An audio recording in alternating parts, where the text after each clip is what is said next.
everybody. This is Derek from Eternal Paranormal. This summer, I've got an all-new series out called The Ghostly Encounters, where I conduct one-on-one interviews with different people talking about their paranormal experiences.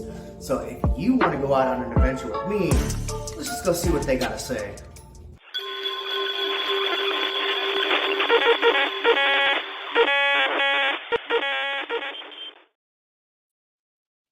Hey, what's going on, everybody? This is Derek, and you're watching another episode of Ghostly Encounters featured by Eternal Paranormal. Today, we have a guest on named Darren Buss, and he's going to talk about his first experiences in his paranormal field and what he's been doing kind of going forward with all that. So without further ado, let's introduce to you guys Darren. Hey, Darren, how you doing, man? Hey, Derek, how you doing? Thank you for letting me be on today's show. Yeah. Greatly appreciate it. Yeah. And yeah, it's a hot, toasty one out there. It's been a hot one. We've been surviving. We just got back from our little family camping trip, and we survived. The night was cool, thank goodness. But yeah, now it's like nothing beats just being at home with a fresh shower, air conditioning, and just chilling. So we survived. Exactly. And a beer later. Exactly. So I just wanted to come on here and kind of get to know you a little bit better. Where did your first paranormal adventures begin? What made you first believe in the paranormal? Um, well, my first paranormal experience was at the age of 7, of all things. I was at a friend's house. My parents and me went to their friend's house, and unfortunately, their kids were not there. My 2 brothers were not there with me either. So I'm like, all right, that's fine. I can handle this by myself. Went downstairs to their basement. They have like a dartboard, a bar, a pool table, and all that stuff. It's kind of like a basement within a basement, so to speak. And so I'm like, okay, let's play some pool by yourself, like a normal 7-year-old would play pool. Needless to say that we did mess with the Ouija board back in that day, not knowing what it really was or what it did. It was just like, playing around as a kid. It's a toy, right? Right. So, and on the wall here we have a TV, and in the back we have a coat rack, and then a gun cabinet. Mm-hmm. So I'm playing and whatnot, and all of a sudden the TV pops on by itself. And I'm like, okay, this is strange. At 7 years old, you're like, it's not scary yet, but it's like Right. unusual. So I'm like, okay, stop this. I'm going to unplug it from the wall. So I did. I unplugged it from the wall. But the thing is, I had a feeling that something was moving behind me, like coming closer to me as I'm playing. And I kept eyeing up on that, coat rack. And it's about 20 feet away. So I'm like, okay, whatever. And kept on playing. And next thing you know, TV pops on again. And I'm like, with it being unplugged. With it being unplugged. Okay. And these are one of those, like, you said you were 7, so flat screens probably, I'm assuming, wasn't a thing back then. No. So this was one of those tubes, and then it just was like white noise, right? When it went off, it was like shh, like a white noise type. This is like back in 1984. Okay. So I'm exposing my age here. so then it comes back on, and then so like, what are you thinking next? Like, I'm like, shit, in my head. And I'm like, well, let's just play this a little bit faster because I want to put it back the way how I left it before I left. And I'm moving around real fast, and then I'm like, I still get that feeling that thing is moving behind me. Okay, so you've got the TV going, you got the behind you, and you're scrambling trying to figure out, okay, we need to like figure something out because I want to kind of get out of here because this is because I didn't want to get in trouble for leaving the thing a mess. Right. So as I got to the end of the pool table and I went back with the pool stick, I hit something and I turned around and there's a damn coat rack right next to me. Oh wow. Dropped all the shit, went upstairs, never went down there by myself ever again. So the coat rack like moved? It moved 20 feet. Ooh, I've got chills now. Yeah. Just visualizing everything and what like in that moment. I bet you just will never forget that. No, no. I tell the story wherever I go, and it's just like, um, it just fathens me because at the age of 7, who has two paranormal experiences at the same time? Right. And needless to say that it's like, you know, Ghostbusters came out, um, you know, and but yet I have not watched it. Needless to say, um, but it was so weird that I was like, I didn't hear it. You would think you'd hear it, but I didn't Right. hear it. So Hmm. I'm like, how the hell did this thing move that far, that fast? Yeah. I was dumbfounded, but it scared the living shit out of me that I never went down there back again. So Did you ever tell your parents like I did, but they didn't believe me. right? So Yeah.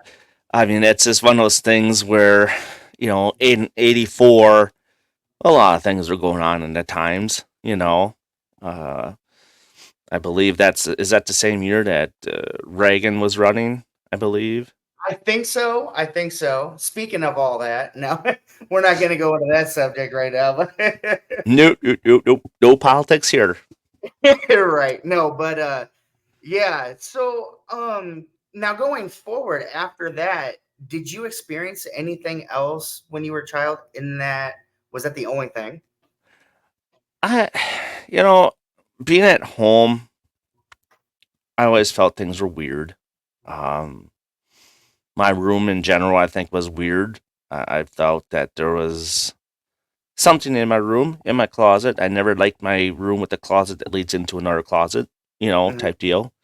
Um, I always felt weird in that room. And it's just one of those things where if something's going to happen, it's going to Right. happen. And a good example was back when like the Blair Witch came out. And that movie fooled me because it scared the shit out of me. Oh yeah, same here. When I watched it the first time, I thought it was so real. Uh huh. And still today, I watch it and I'm just like, I just watch it because I mean, they did so good on how they, presented it. But yeah, Yeah, I mean it's just like, but I think what happened with me is that I watch it so intensively that I think I stressed my brain out so bad. Um, so when I went home and I went to sleep, and it's like all of a sudden it's like, have you ever heard of the old hag syndrome? I believe I have. You'd have to refresh me on that. So the old hag syndrome is kind of like where this old lady will come at you, and basically be right on top of you, Hmm. scaring the crap out of you. And Okay. that comes from a lot of stress that you put on yourself with your brain and your mind, and where something like that can happen. Okay. It's not too often it does happen, but it did happen to me. Scared the crap out of me. But when I got up and came to, my room was flipped, and like it was like blood was everywhere in my room. Oh wow. So I'm like, I'm freaking out because like, what the hell's going on with my room? Everything's flipped. There's blood everywhere. Right. I ran downstairs like, hey, mom, you gotta come see my room. Something's weird in here. Everything's flipped. It's full of blood. There's like blood everywhere. We come upstairs. It's fine. Nothing wrong. No blood. Nothing's flipped. It's like, what just happened? Hmm. So that too, I can't explain. I mean, it's more like, was it a dream within a dream? Right. And I just woke up and maybe still, Was how kind people, of yeah. was kind of like still dreaming or something, but like Awake. conscience. Yeah, awake. Yeah. Yeah. So that was weird. It's like I could never figure that out why it was like that. I've told the story to a lot of people, and they kind of give me a weird look, like, okay, whatever. Like, I'm serious. There Like, was a dream that I recently had where I was being chased by a giant spider, and I woke up out of my dream, but it was so intense and real that I got up and started running and didn't know why I was running until I looked back and thought about it. Okay, I just had this crazy ass nightmare, and I knew I was running. I'm like, but that's crazy how I was dreaming that hard and it was that crazy where I took off and started running in right out of my sleep. I just some things I can't explain. yeah. I mean, thankfully it never happened again. I mean, that was the first and last time it ever happened. Hmm. So I'm glad for that. But moving forward, it kind of made me start wondering about the paranormal stuff because I did start watching a lot more paranormal stuff. Needless to remind you, I was terrified to be in a cemetery. I hated Okay. being in cemeteries because, my grandma died, my grandpa died, my other grandpa died. And back at that time, between like 7th or 8th grade or so, it's like I didn't like cemeteries. I didn't like funerals. I still don't like going to viewing the body type stuff Yeah. because I Yep. feel that something they're gonna just sit up and look at me. Hmm. So I still have that fear yet. Um, but cemeteries, I was so scared of them, it wasn't even funny. I'm like, nope, I don't want to be here. Don't want to be here at all. And so I met my wife back in 2000, and she lived in an apartment. It was a 2-story apartment, and she always tell me there's lots of weird stuff that happens in her apartment. Like, she'd wake up in the middle of the night, and that she would hear a girl scream, and I'm like, okay. And she said that her bed would move, and I'm like, okay. This is before Ghost Hunters came out. We Right. watched. I think the one that really, I think, kind of got me a little bit was the St. Francis experiment. Okay, I think I've heard of that. So we watched that in her apartment, and she had a couple cats, and I think I was drinking something. But next thing you know, this fan flips on me and makes me spill stuff all over my Kool-Aid all over me. I'm like, what the heck, you know? And she started laughing, and I'm like, this isn't funny. I'm freaking out a little bit here of what just happened. We're watching this movie, and this just happens. Okay, but and I remember she was so scared to sleep in her bed, so we ended up sleeping on her futon in the living room. And I'm like, why are you afraid? Well, my bed keeps moving, and then her closet is one of those crawl-in closets. Hmm. And she's like, I don't like that. I don't like how the feeling she feels that something was in there. And I'm like, okay, no, let's just go in your bed and bedroom and take a look. And so in those old houses, the flooring is kind of like marble in a way, Sure. and her bed was wood. It was all wood, so it's Hmm. hard to move that sucker. So me and her both moved it away from the wall, put it in the middle of the room, um, and the room was weird. I'm not gonna lie about that; it was weird. And I said, well, let's see what happens tomorrow morning. So I would go to work, and then I come home or come back to her apartment, stay the night in her apartment, and I wake up and sure shit, her bed was cockeyed. And I'm like, now come on, did you just like really try real hard to move your bed? Yeah. And she's like, no, I told you it moves. All right, well, let's try this again. So I pulled it back out to the middle, and I says, let's go away for the night and we'll come back. So this time she came and stayed at my apartment. Okay. So that way 100% that she wasn't messing with you or whatever. Right, right. Oh, So then we go back to her apartment, Go in her room, and her bed is pushed right up against the wall. I'm like, You guys holy probably shit. looked at each other. Now you were probably at all, but she was Yeah, probably to the point where it's like, see, I told you. yeah, yeah. And the thing is that the scream that she claimed about actually did happen. I did hear it one night. Okay.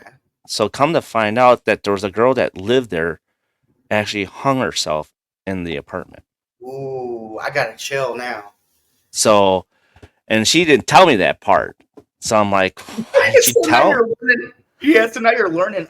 And then you're probably like, oh shit, I don't think I want to be here anymore. Well, yeah, it was strange, and it was just so weird. You go down in her basement, and all of a sudden, you look on the furnace. It's got like, "You must die" in blood letters, you know. Eh, So somebody was messing with something.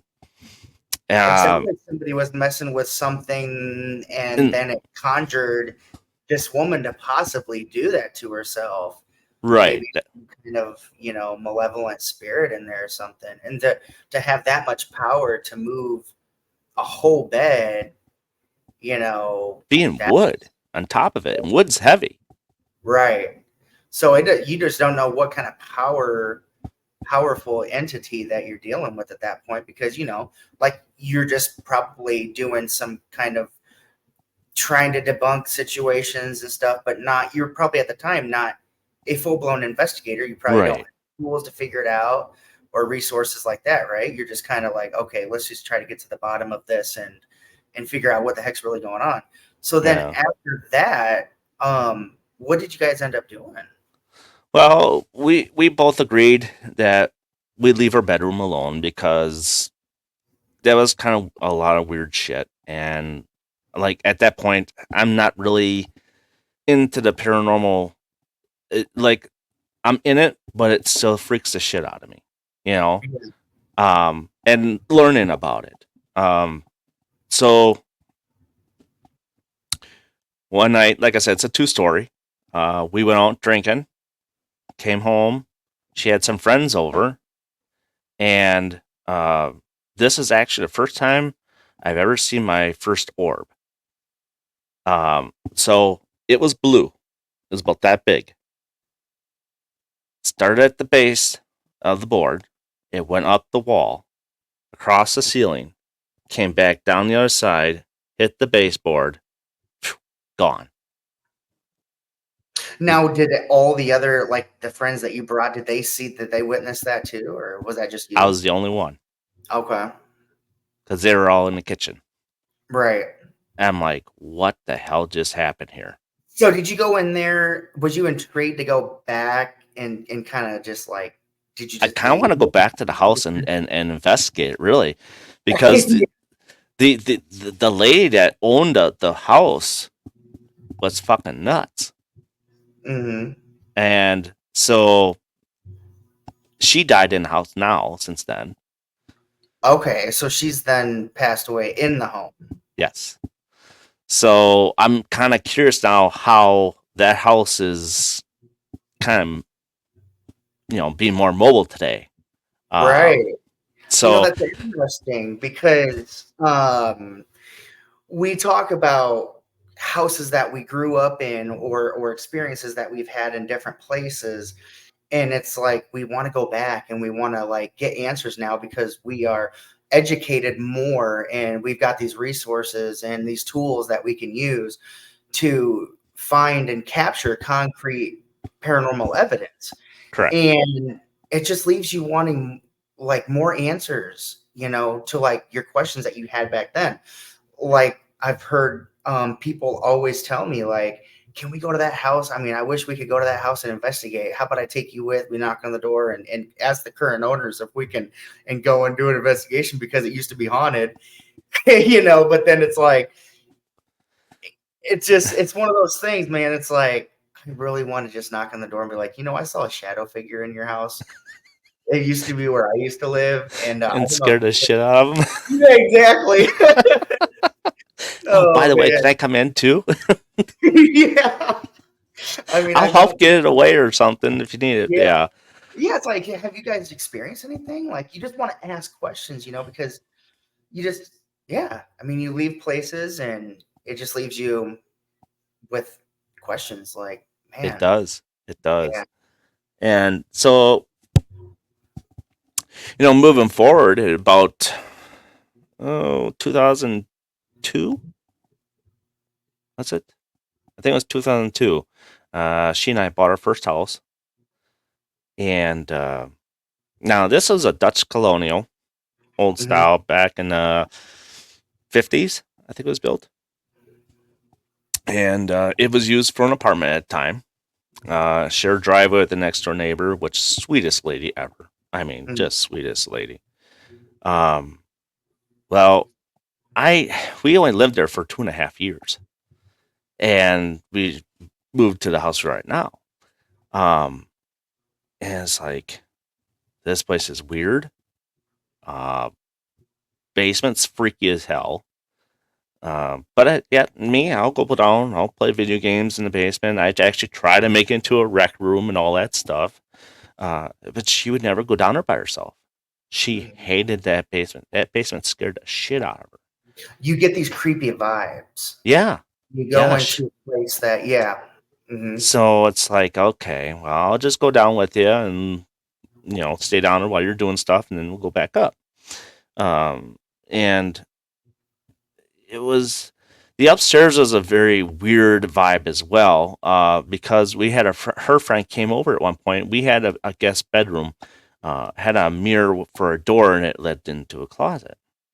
And she'd stay in there, and then she got up, um, and she comes back to bed, and she's like, I hear, she was hearing her friend talking to somebody in the room, and like, really?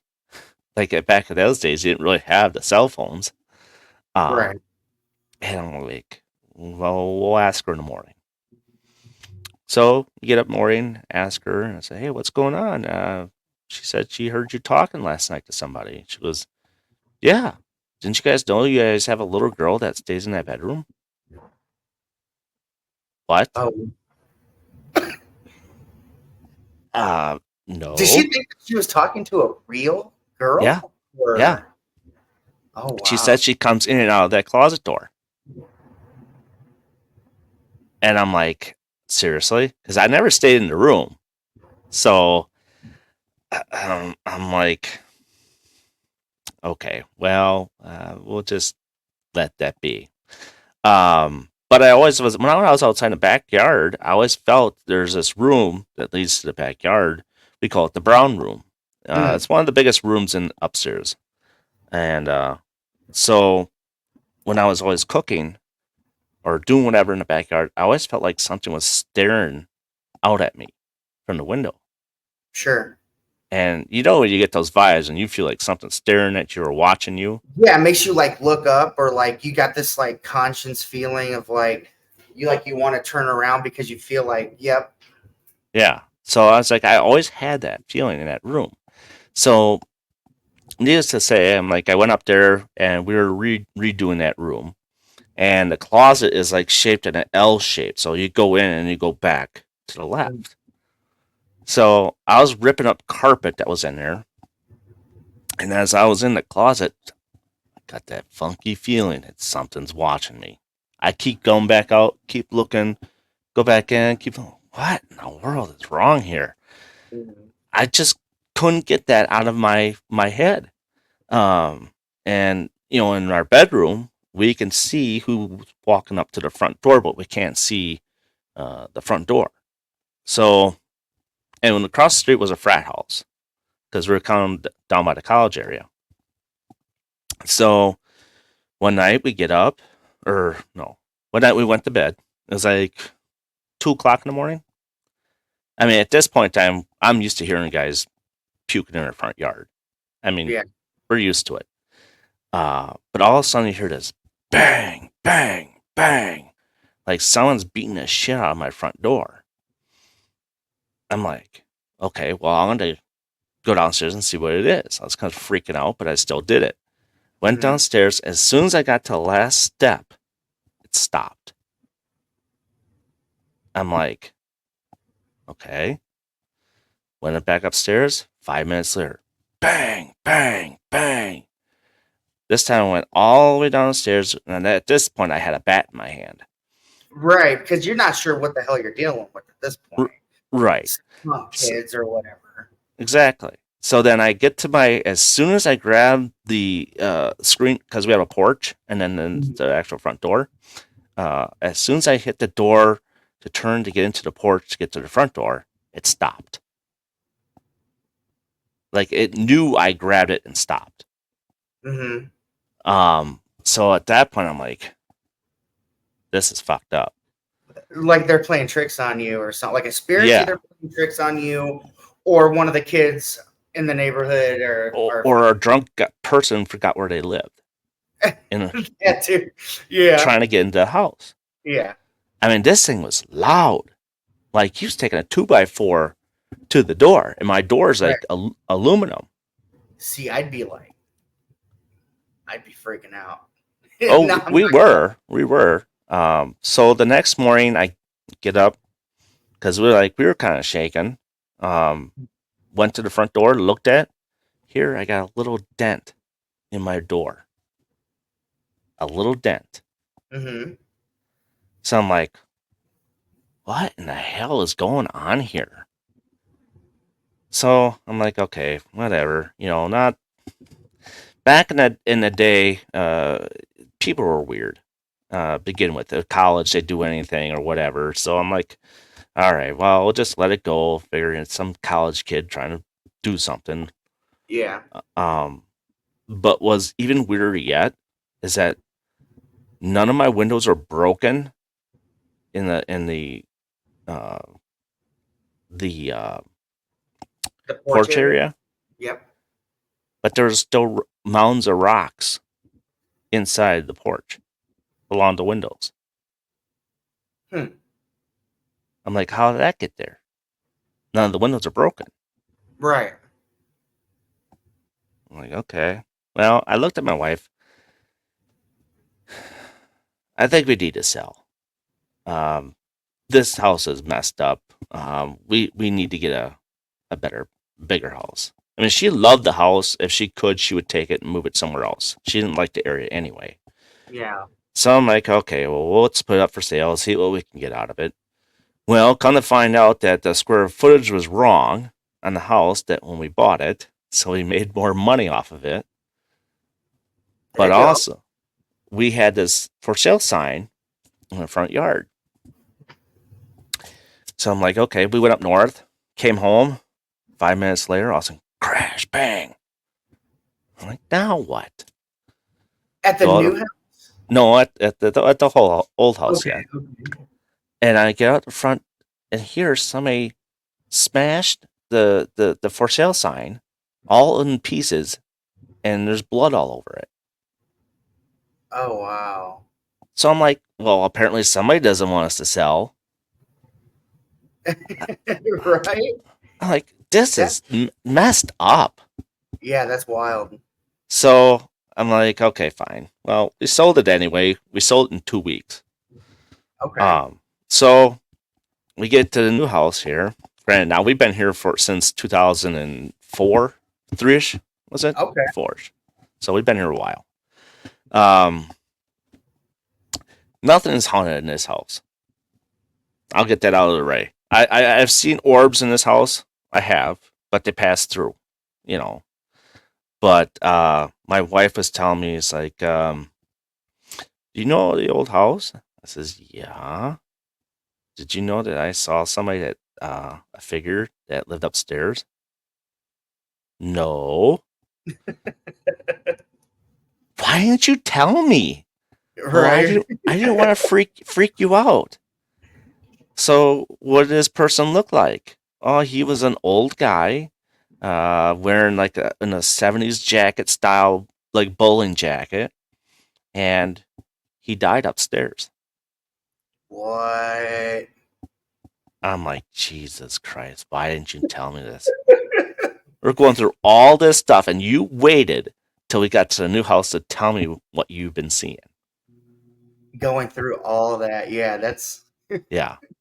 So I'm like, okay, whatever. So, but as the years went on, we started watching Ghost Hunters and Ghost Adventures. I regret saying Ghost Adventures.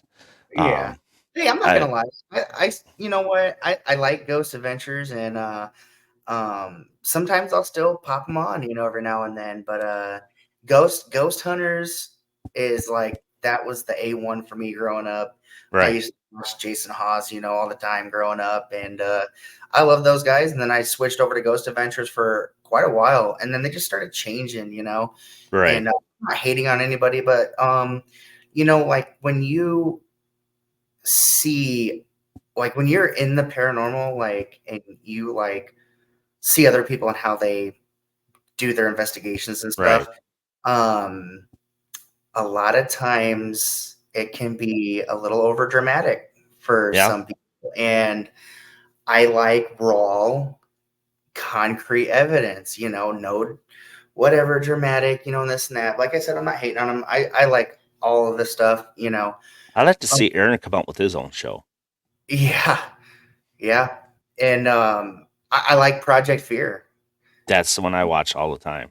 Yeah, they were Destination Fear, and then something happened, and then they are now Project Fear and Dakota and um the other guys. They're freaking awesome, dude. And Yeah, I love them. I like their style. I mean, it's like, Yeah, a lot of people don't like their style, but it's like, yeah, but they're being authentic. They're very good at what they do for filming wise. yeah, Uh, Dakota's got that background for filming, and he does a really good job. And he, at one time, before they had their own show, was doing the filming for Ghost Adventures. yep, So he was yep, doing it for 5 years already. yeah, yeah. So, I remember Dakota on Ghost Adventures. I remember when he was like a camera guy for them. mhm. And to see that he's doing this now is freaking awesome. And like I like you were saying, their style is awesome where they like read the packet and then they do the overnight and then they give each other challenges. Um and it's not super theatrical and it's freaking Right. organic, and stuff. And I like it. Yeah, I like what they're doing. Yeah, I mean, do they do dumb stuff sometimes? Yes, in the olden days they did, but Yeah. who doesn't? You know, Right.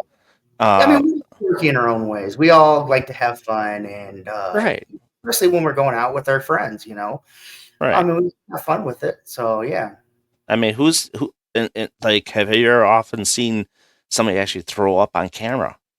Like happened there. He literally forgot his walkie-talkie, and he got sick and threw up on camera. You know, Wow. so Yeah. that was authentic. You don't see that too often. Right. But I Exactly. still like Ghost Adventures, or I Yeah. mean, Ghost Hunters. Ghost Yeah. Adventures, like I said, Aaron really gets the raw end of the stick on that one. Uh, Aaron. Yeah. Poor Aaron. yeah, that's why I'd like to see him have his own show once because I want to see how he does. I think Uh, Aaron would be great if he had his own show. If he had hosted like his own show and he was like the host of it, I think it would be great. I I think really, so too. He's got the character for it. I think. yeah, he's got a really good character. Yeah, Um, I don't Nick know. Groff went out and did his own thing. Yeah, And I mean, look at him with Deathwalker. I mean, I love Deathwalker. Deathwalker's great. I like the other one. He was with Katrina Weidman. Okay. I forgot what that's called now. Uh, Paranormal something. Um, Oh, it's at the tip of my tongue. yeah, I can't think of it now either. Until his show got canceled. Um, I know it what was you're talking about. yeah, it was a good show. I like that. I that is a format. I Paranormal Society? what's that? Is it Paranormal Society? No. Um, Yeah. hmm. I have to go back and watch it. It's been so long since I've watched it. I watched the one with Brian Buell. I watched that one once in a while, PRS and all that stuff. Mhm. Before he got nailed for stuff that he was doing, but he's changed his life around again, so now he's doing pretty good. Well, that's Uh, good. Yeah. yeah, but it's I started at that point. I started really getting into the paranormal stuff. It's like I started seeing different styles, start seeing different shows, and just seeing how people conduct themselves. I started getting really excited about it, and at that point, it's like you know, I looked at my wife. I'm like, hey, we can do this. So I actually went to our first investigation in 2017. Um, went along, of course, and went on these different places in Wisconsin. And then I think it was 2018. I went to uh, the Sheboygan Asylum for the first time. Um, so that was like 4 hours, but we paid $160 for 4 hours.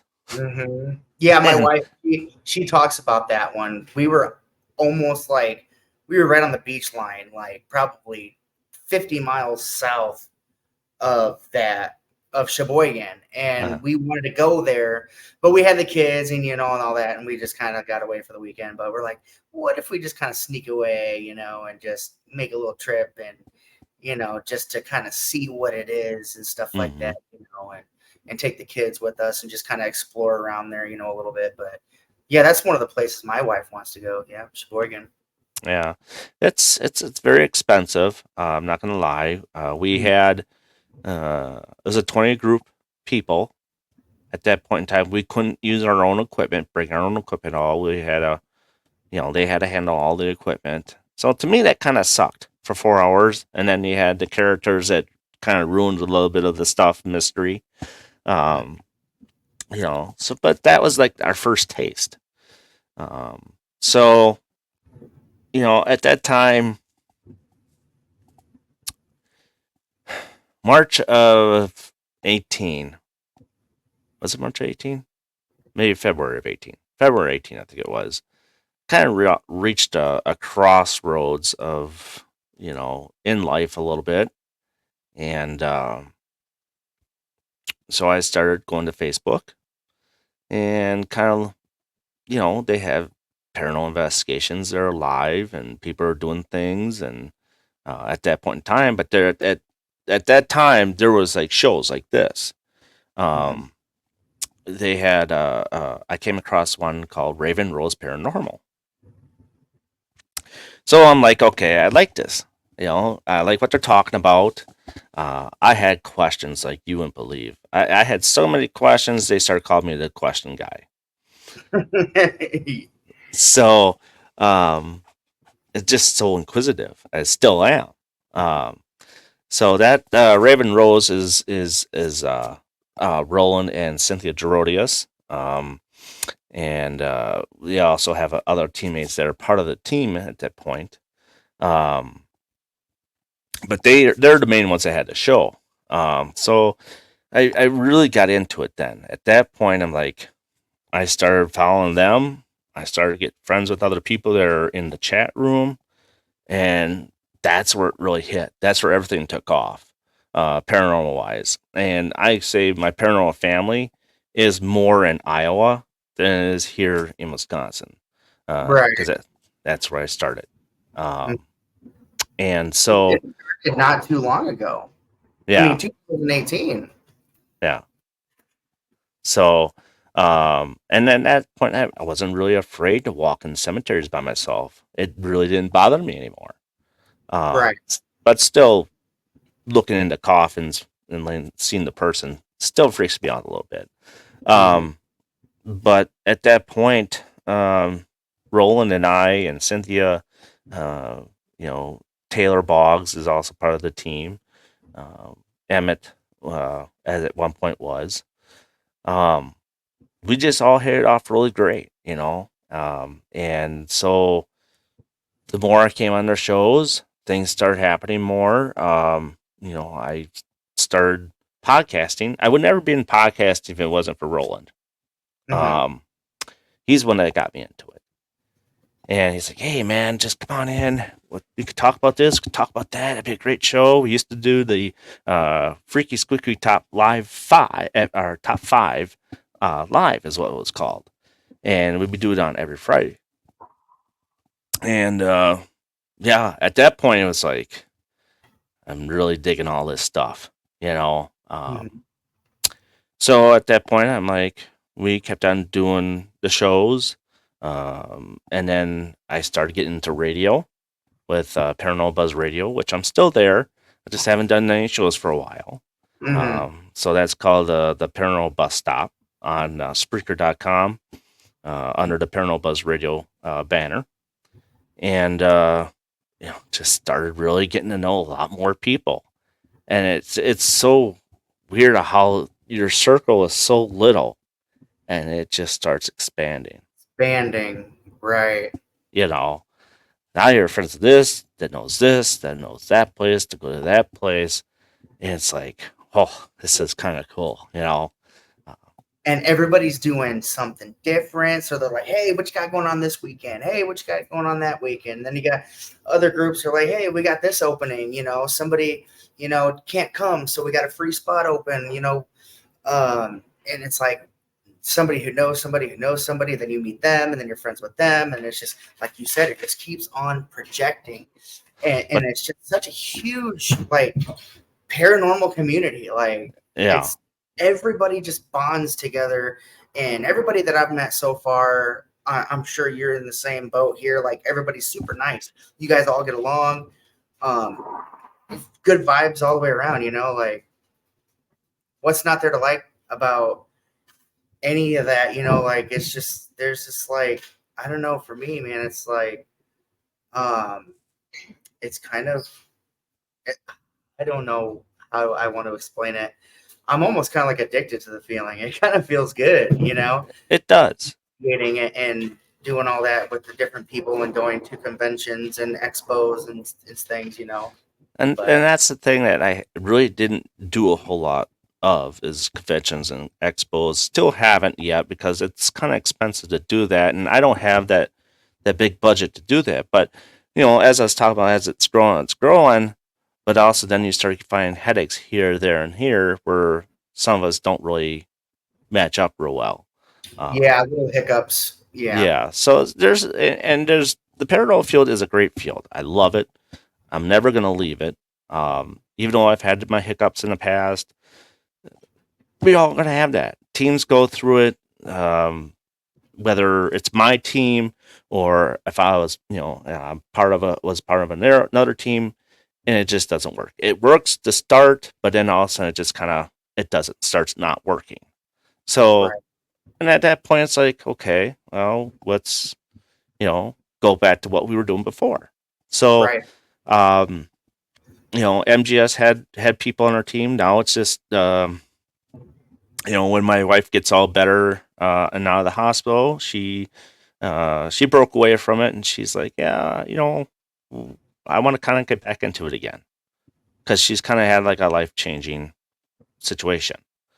Okay. Um, and I'm like, okay, well, we'll get there when you're better. But Right. I also have Amy and Scott Bingenheimer from Illinois.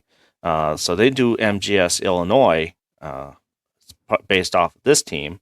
So I'm like, hey, if you got more people that want to join Team Donor with you, go ahead and do it. Expand it, make it bigger. Oh wow. Okay. This reminds me of a group that I know called Spire. They've got they've got their Spire group, but then they've got people in different locations as well, and they're from Wisconsin, or I think Northern Illinois, Wisconsin, kind of that area. And they kind of do the same thing. So like you're branching off. So MGS Paranormal, you have like it just branches off in like different states, like you said, Illinois. Yeah, yeah. And then Oh, that helps us to go to different locations. Sometimes they'll come up there by me, and then I'm trying to get down there by them.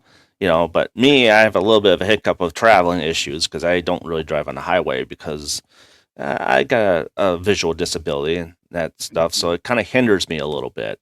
right. But for the most part, I mean, it's just like it's so nice to have other people in other locations to really help out, and I've known Amy since 2018, 19, so I've known her for quite a while.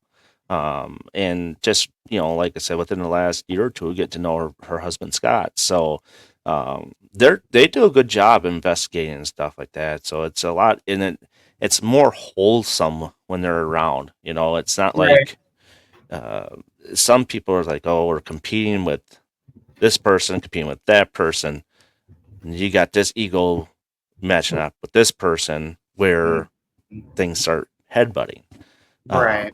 And that's the thing that I just don't care for the ego stuff. Hmm. Never have, never will. I'll share my stuff. I'll share experiments. I'm Yeah. like, hey, if it works for me, you try it. See if it Yeah. works for you. Because at that point, if it works for you, now we're getting down to a scientific method of things. Exactly. Yeah. So that's why I like sharing stuff. I mean, hey, I just talked to another person today on Messenger. It's like, hey, you got any locations that you think we haven't been to that you can share with us? And then I'll share some that we've been to or want to go to. Yeah, let's do it. You know, That's because um, not only you're helping them, but you're also helping yourself, and you can help other people. right. And I think that's a lot of the paranormal, like how it should be, with the community of in the paranormal, like helping each other out is the number one thing. And like Sean, Sean, and he's a good Yeah, friend of mine, and I can call out to him for help. And there's other people that I've reached out to for advice too. And I mean, just and then sharing your content on Facebook and just your experiences and what you've captured, and then you put them on video, and then other people are sharing them out, and they're like, oh yeah, cool, and like it just kind of all just goes hand in hand with everything. right, Um, and I think that it's amazing how people can get along. But then there's, like you said, there's those far and few that have these alter egos, right. and It I just makes want, it tough. yeah, yeah, There's been times where I'm like, I've been close to a couple times where this is what makes me want me to walk away from the paranormal. hmm, I've been there a couple times, but it's like, no. Number one, you have all this pieces of gear that you're never going to sell. yeah, And two, I'll be leaving a lot of friends. yeah, yeah. And You it's, build this friendship and with so many people, and it's like, you know what? If something's not working, just change it a little bit. yeah, yeah. You know, And I'm still friends with the people that I was on the team with. And I've reached out, not too long ago and say, hey, you know, I'll still call you if I have a question about something, and get your thoughts on it. You know, some my paranormal gear is a lot different than some of their stuff because I'm more of the outside box kind of person. okay. When it comes to investigating, yeah, you got your normal typical gear, but I reach into like balloons, Tesla coils, uh, plasma balls, Okay. you know, balls of like, you got those snap lights that you snap it and you throw it down, it glows up. Yeah. So I got these balls that do the same thing at Walmart. They're $1 a piece. And I throw it against the wall, it lights up. I put it at the top of the stairs, and that's my ball. It works really well on camera, Hmm. and you can watch it and see if something pushes it down. I'll do whatever I can to go outside the box. I even Right. got a Metrodome, with the needle. Oh yeah. So I got one of those because I'm like, well, let's see how it works on a Estes method, or let's see if the spirit can stop it from moving. Hmm. Um, just those type of things. It's what I think about. Things that you don't necessarily see every day. Right, right. Yeah. Like I have a cigar box REM pod. Okay. Uh, so I look at trigger objects, like what was big in those locations. Um, Maybe this would set it off. See what a Mhm. cigar box does with the REM pod part of it. Everybody uses cat balls nowadays, so that's kind of a Yeah. given. Yeah. I love cat balls. But I the do. thing is what I find really intriguing is EVPs. Um, Yeah. that's my main thing I really like because it's like, yes, we all take our chances, go to a location, investigate for 8, 10 hours, wherever it may be, and we may feel like we didn't get anything. Hmm. But then when you go back and listen to audio, it's like, hey, I caught this, I caught that. I says, no, we got stuff. That's exciting when you get that. So, but it's just kind of how it goes. But yeah, I'm like, I got friends of mine that make REM pods, and I'm like, hey, do you think you can make this for me? Or like one that we're kind of still working on, but he's very busy, so I try not to push him too much on it because I know it takes time. But we're trying to Yeah. use like an old pocket watch that they use at the train stations Okay. and turn that into a REM pod. Oh hell, that'd be cool. So Yeah, like trigger. You're using basically trigger objects into paranormal equipment, right, like something right, that someone would use. right. So like now, like I would say, what would you say about coffee drinkers? Uh, Big. People were big into coffee back, Yep. like maybe early 2000s, maybe when it really took off, like Starbucks or something like that. Sure. Um, you got those people that were real big into coffee, and then they pass away. Hmm. So I'm like, well, let's try and make like a coffee mug into a REM pod, where I can actually pop it up, put the scent of the pack of coffee in there, so they can actually Oh smell it. wow. Yeah. Now that's really thinking outside of the box there. So that's something You we're still working know, on. the coffee being in the Yeah, because they just the bag, not the coffee itself, but in the bag, yeah, it so it almost gives got off the aroma. yes. Because then it's like, can spirits can do spirits smell? Yeah, I mean, can that attract them? right, Can a smell of something attract a spirit to manifest or to react to something? right. That's a good question that I'd like to look more into that. Spirits do give off smell though. They can give off smell, Hmm. and that's funny because like, but then do smells can they get attracted by the smell Right. of certain things? Like, say if my grandma had a favorite perfume, Wind Song, for instance, my grandma's Hmm. favorite, she loved that Wind Song. If I sprayed it and then tried to communicate with my grandmother or something, of some whatever, in any case, whatever, um, could that actually like ramp up activity? Hmm. That's really damn. That's a good idea. So Look at I me. mean, that's just My you, brain's rolling now. I'm like, I'm thinking of 100 things right now. What I want to do. but I mean, that's good though. That's good because it's just the way how my brain works. Uh, Right. you start thinking of these different things, like what happened in this location. Well, okay, this investigation is not for like 6 months out. Okay, let's try and get something for that location that can trigger something for that specific location because Right. you're going to go back, so you got something to go back with it. Hmm. So, but yeah, that's just kind of my train of thought. I use decks of cards. See if the spirits can see cards. Tell me what number it is. Yeah. Whatnot through an EVP session. Sure. Like Or that's we what we all Uno with the Uno yeah card. Uno. Using Spirit Talker. I like using Spirit Talker. It's one of my favorite apps I use. And I know a lot of people are like, "Oh my god, he uses an app." Oh, geez. So what? Yeah. Some apps work and some don't. Right. I like Spirit. I've seen Spirit Talker being used. I've yet have to download it. I do have an app called the Necrophonic app. I have that Which, too.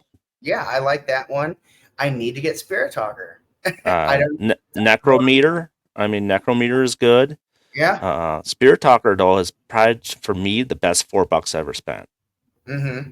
because it has a word base.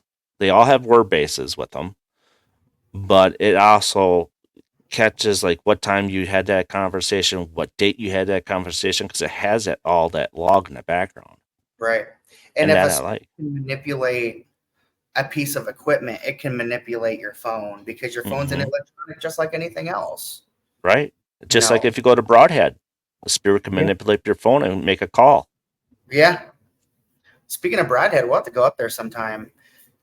Yeah, Take it. Yeah. that's great place. I've been there about 6 times. Okay. So Okay. I've been there, kind of know it back in my hand a little bit now. Great Are you up in location. Wisconsin? Are you guys up in Wisconsin then? Yes. Yep. Yep. Where I live in Oshkosh, so I'm about 2 hours away from Broadhead. Okay. So you're north then. Yep. Yep. North over by Lake Winnebago, if you look on the map. Okay. Nice. So, but other than that, I mean, you know, in I talk about the Washoe County Historical Museum. So that is the location that I run for a paranormal program. Okay. Been doing that since late 21, maybe early 22. Can't remember. It's been a while. I know that. Um, that location itself is a really nice location. It's a house slash jail, and it's got quite a bit of spirits in there. We got children spirits, we got adult spirits, we have an infamous spirit there. Um, so I really try not to. He would be a highlight. Let's put it that way. If you know the story between Watoma and Plainfield, then I think you know where I'm going with. Okay. So, uh, Now, do you run the paranormal? Like, is it investigations that you do? Do you like host at the yeah, museum or okay? yeah. So So you I, do ghost hunting and stuff like that there. mhm, Okay. yeah. So, and right now we're just doing it 2 weekends out of the month, just because a lot of people want to go on vacations and stuff like that. And at some point, it will go back to like 4 times a month, 4 weekends a month. Um, but we're waiting for the approval of that because I actually have to run everything past the board, Hmm. so it gets a little, uh, a little sticky in some areas and stuff like that. Especially with the person that that I can't mention. That's part of that, spirits the jail. Hmm. um it's very a touchy situation because it really drives the towns crazy. They don't want people to, um what's the word I'm looking for, like Stir praise up. them, Oh, stir okay. up, stuff like that. He was a Give grave robber, Yeah. so he did. Oh, okay. So So you said he was a robber? a grave robber, A grave robber. Okay. yes. He robbed 40 graves but only kept 10 people. Um, Movies are based upon him. Psycho, Okay. uh, Texas Chainsaw Massacre, and the Silence of the Lambs are all based off of this guy. And he's the spirit that resides in that building. Correct. So if you give it attention, then you're giving it like you said, and then it just makes the town kind of. Yeah, because the town doesn't like us talking about it. They like the building itself doesn't want any association with him in a way, Mm-hmm. but they know he's there. So we just kind of keep it quiet with that because in that way we can keep doing our paranormal investigations and stuff like that. Right. A buddy of mine has actually written books about him, Scott Bowser. So if you look up Scott Bowser on Amazon, his books will pop up. And we actually almost had A&E come in and do a special, Okay. but the board turned it down because it was going to highlight that certain person. Oh yeah. So They um, really don't want to yes, yes. talking about that. So um, yeah, so when you guys come up at some point to investigate the location, you'll know a lot more what I'm talking about. Yeah, I'd love Um, to grab Sean and go up there sometime for and sure. we're That'd be not that expensive. $30 a person, donated money, because all the donations go back to the building. okay. Um, and then the trigger objects, we have trigger objects of this certain individual. Mm-hmm. That's an extra $30 donated money. That's per group. It's not per person. It's per group. Okay. And then investigations go from 5 p.m. to 2 a.m. Okay. Nice. So, but what trigger objects are like shotguns, the knife he used to kill his victims with, and a few other things that are with it. So, and not to mention his mother protects him. So she's there too. Yes, That that sounds great, dude. I got to get up there. she's she messes a lot with the guys. She chokes women in the cell. Oh wow. Um, When people go up there and they've never had like an experience, have you ever had like people like new people in the paranormal that go up there and they're just like, holy shit. we've had 3 groups that at one point we were doing overnights. It was we did it from 6 p.m. to checkout was like 8 9 a.m. in the morning, Mm, which means you could sleep in the cells if you wanted to, stuff like that. We've had 3 groups actually leave because they couldn't stay the night. because it was so active and They were so freaked out. wow. I got to get up. So I got to get up there. So tell everybody once again your group and then, the place that we were just talking about, where it's located at and yeah, just tell them like where they can find you guys at. So you can find me on Facebook under Darren Bus, and then Messenger wise as too for museum details. If you want to get in, what date we can get you in, how much it costs, I can give you all the rundown, all that those details as we go through it. MGS Paranormal has been around since March of 2020, um, and unfortunately, my friend Roland actually passed away June of 2020. I'm So, sorry.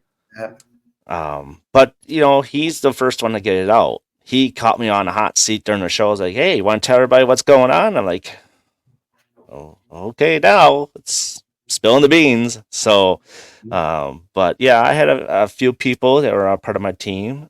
Scott Bowser is one of them. He's right now it's just medical issues that he's not active anymore. mhm, Um, and then I've had a few people that I had to release from the team because it didn't work. And then my wife, and then we got Amy and Scott Bingenheimer, which is part of MGS Paranormal in Illinois.